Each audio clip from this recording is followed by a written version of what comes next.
Tal vez has escuchado la famosa frase de Leopold Kronecker: Dios creó a los números enteros y el resto es obra del hombre. En algún punto de la historia, el hombre atribuyó a los números naturales, o sea, a los que usamos para contar, la propiedad de ser elementales, algo que nosotros no creamos, sino que fueron de alguna forma descubiertos, o, entre comillas, creados por Dios. No obstante, conforme avanzó el pensamiento crítico acerca de qué son las matemáticas y si lo que hacemos sobre las matemáticas es correcto, eventualmente se creó una descripción rigurosa de la teoría de conjuntos y la lógica matemática. Alrededor de los años de 1930, un grupo de matemáticos y filósofos, incluyendo a los miembros del Círculo de Viena y a David Hilbert y otros tantos, establecieron que todo en las matemáticas se debía construir a partir de la teoría de conjuntos. Y no solo eso, sino que en la teoría de conjuntos todo se debía generar a partir del conjunto vacío. Filosóficamente, esto parte de la idea de que la noción fundamental matemática del hombre es la capacidad de distinguir entre nada y algo, entre el vacío y no vacío. Surge después una frase, tal vez como burla de la de Kronecker, que dice: Dios creó el vacío y el resto es obra del hombre. La pregunta que surge es: ¿cómo rayos entonces construimos a los números si lo único que tenemos es el conjunto vacío? Se construyen primero a los números naturales a partir de este principio fundamental. El vacío, por supuesto, va a ser el cero, el conjunto que tiene 0 elementos. Una vez que tenemos al 0, podemos crear el conjunto que tiene un elemento y que ese elemento es el 0. Este conjunto es el más sencillo que podemos crear, que ya tiene un elemento, y este conjunto lo llamamos 1. Ahora que ya tenemos dos conjuntos, al 0 y al 1, podemos ponerlos a los dos juntos y obtener al número 2. Se sigue este procedimiento para crear el resto de los números naturales. Lo interesante aquí es que cada número es un conjunto, pero además se capta el concepto fundamental de que nosotros siempre podemos contar uno más. Si ya tenemos al 2, podemos agregar a este conjunto un elemento más para obtener al 3. Si ya tenemos al 28, podemos agregar un elemento más para obtener al 29, y así sucesivamente. Esta operación fundamental de contar uno más se le llama la función sucesor, S. El sucesor de 2 es 3, el sucesor de 28 es 29. De aquí se introduce el concepto de la suma, que no es más que tomar el sucesor muchas veces. 2 más 1 es el sucesor de 2, 50 más 2 es el sucesor de 50, 100 más 28 es el sucesor del sucesor, etc., 28 veces de 100. Así que cuando un niño está sumando, contando de uno por uno con los dedos o usando un ábaco, lo está haciendo bien, lo está haciendo de la forma natural. Luego se define la multiplicación a partir de la suma, simplemente como sumar muchas veces. N por m es igual a n más n más n, etc., m veces. Surge también de forma sencilla la noción de mayor que. Un número n es mayor que otro m si en la construcción de los números apareció m antes que n, o dicho de otra forma, n tiene a m como elemento. La pregunta inmediata es: ¿y ahora cómo obtengo a los enteros? Es decir, a los números negativos también. Y la convención a la que se llegó es que un número entero es una pareja de números naturales. Así es, por raro que parezca, los números enteros son parejas de números de la forma n, m, donde n y m son naturales. La idea es que la pareja n, m representa el número n menos m, y entonces el número negativo menos m queda representado por 0, m. Algo que salta inmediatamente a la vista es que un número puede tener varias representaciones de esta forma. 3 menos 5 es lo mismo que 2 menos 4 y que 1 menos 3, y todos ellos representan al número menos 2. Es decir, las parejas 3,5, 2,4, 1,3 y 0,2 todas representan al mismo número entero, por lo que todas estas parejas deberían ser equivalentes. Nota que 3 menos 5 es igual a 1 menos 3 porque 3 más 3 es igual a 5 más 1. Digamos que estamos como sumando a las partes negativas. De esta forma, la pareja n, m va a ser equivalente a la pareja a, b si n más b es igual a más m. Nuevamente representando que n menos m es igual a menos b, pero con la ventaja de que estamos usando la sencilla definición que ya teníamos de suma de números naturales. De esta definición obtenemos que la pareja n, n es equivalente a 0,0, lo que representa la idea de que n menos n es igual a 0. La suma se define entrada por entrada, usando a la suma de los números naturales que ya definimos anteriormente. N, M más A, B es N más A más M más B, lo que concuerda con la idea de que N menos M más A menos B es igual a N más A menos M más B. Ahora, el producto es un poco más complicado.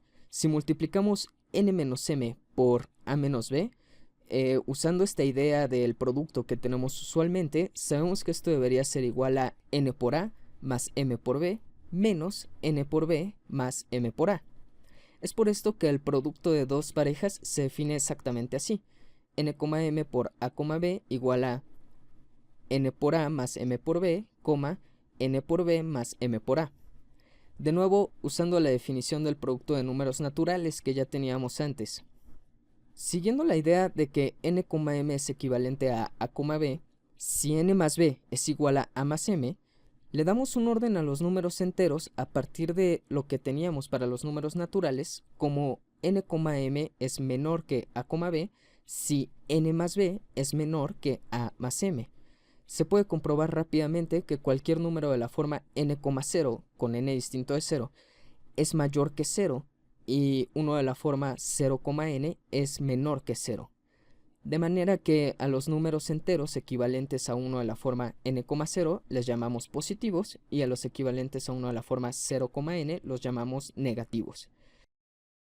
De aquí en adelante, a cualquier número entero que es equivalente a uno de la forma n,0 se anota simplemente como n, y a uno que es equivalente a una pareja 0,n se le denota como menos n, de manera que la notación concuerda con la que usamos normalmente. Ahora toca definir a los números racionales, aquellos de la forma p entre q, donde p y q son enteros y q es mayor que 0. Es simplemente natural pensar que un número racional se va a definir como una pareja p, q, donde p y q son enteros, como los que literalmente acabamos de definir, y donde q es mayor que 0. Se pide que q sea mayor que 0 para que el signo lo lleve p, y simplificar un poco las cosas. En este caso tenemos nuevamente muchos nombres para el mismo número. 2 entre 1 es igual a 4 entre 2 y es lo mismo que 10 entre 5. De esta forma, concordando con la idea de que p entre q es igual a x entre y, si p por y es igual a q por x, simplemente establecemos que p, q es equivalente a x, y si p por y es igual a q por x, haciendo uso del producto de números enteros que acabamos de definir. Ahora, definimos a la suma de dos números racionales como p entre q más x entre y igual a p por y más q por x entre q por y, por lo que en nuestra definición p, q más x, y va a ser igual a p por y más q por x, q por y, donde todas estas operaciones se realizan con números enteros, la suma y el producto de números enteros como las que teníamos antes. Por supuesto, el producto es más fácil en este caso, pues p entre q por x entre y es igual a p por x entre q por y. En este caso, el orden es igual de sencillo de definir que antes. Aquí p, q es menor que x, y, o p entre q es menor que x entre y, si p por y es menor que q por x. Recordemos que q y y son siempre mayores que 0 en nuestra definición, por lo que p entre q es negativo si p es negativo y p entre q es positivo si p es positivo. Y por supuesto, p entre q es 0 siempre que p sea igual a 0. Ahora ya tenemos definidos hasta los números racionales, lo cual es una cosa bastante grande. Sin embargo, en el resto de los números reales existen unos números algo extraños que se llaman los números irracionales y que son un poco más complicados. En general, los números reales se pueden definir de varias formas y a lo largo de la historia se ha hecho de muchas maneras, pero la forma que tomaremos nosotros es la de conjuntos de números racionales, que normalmente identificamos con intervalos racionales de la forma menos infinito, r, es decir, conjuntos alfa, que cumplen con las siguientes tres propiedades. Número 1, si x está en alfa, entonces todos los números menores que x están en alfa. Número 2, si x está en alfa, entonces existe un racional z en alfa tal que X es menor que Z. A esta propiedad se le conoce como que el conjunto no tiene un máximo. Y número 3, existe un número m que no está en alfa, tal que para todo X en alfa, X es menor que m. A esta propiedad se le conoce como que el conjunto está acotado superiormente. La idea aquí es que cualquier número real se puede pensar como un límite de todos los números racionales que son menores que él. Por ejemplo, el número 1/3, que se puede expresar como 0.333 periódico, se le puede identificar con el conjunto de números racionales que son menores que él, aproximando así a 1/3 como 0.3, luego 0.33, luego 0.333 y así sucesivamente. Incluso los números irracionales los podemos alcanzar de esta manera, a través de números racionales. Por ejemplo, a pi lo podemos aproximar como 3.14, luego 3.1415, luego 3.141592 y así sucesivamente. Lo interesante de esta definición de los números reales es que de alguna manera estamos incluyendo a los límites, los cuales son el principio fundamental del cálculo infinitesimal. La suma de los números reales alfa y beta la vamos a definir como el conjunto hecho por sumar a todos los elementos del conjunto alfa con todos los elementos del conjunto beta, es decir, el conjunto de los a más b, tales que a está en alfa y b está en beta. Esta, por supuesto, es la suma de puros números racionales, la cual ya definimos antes. Capturamos así a la idea de que si aproximamos al número r con una sucesión a1, a2, a3, etc., y al número s con una sucesión b1, b2, b3, etc., entonces aproximamos al número r más s con una sucesión a1 más b1, a2 más b2, a3 más b3, etc. Asimismo, el producto de alfa más beta va a ser el conjunto obtenido al multiplicar los elementos de alfa con los elementos de beta, el conjunto de los a por b, tales que a está en alfa y b está en beta. Aquí solo multiplicamos números racionales con la definición que ya conocemos.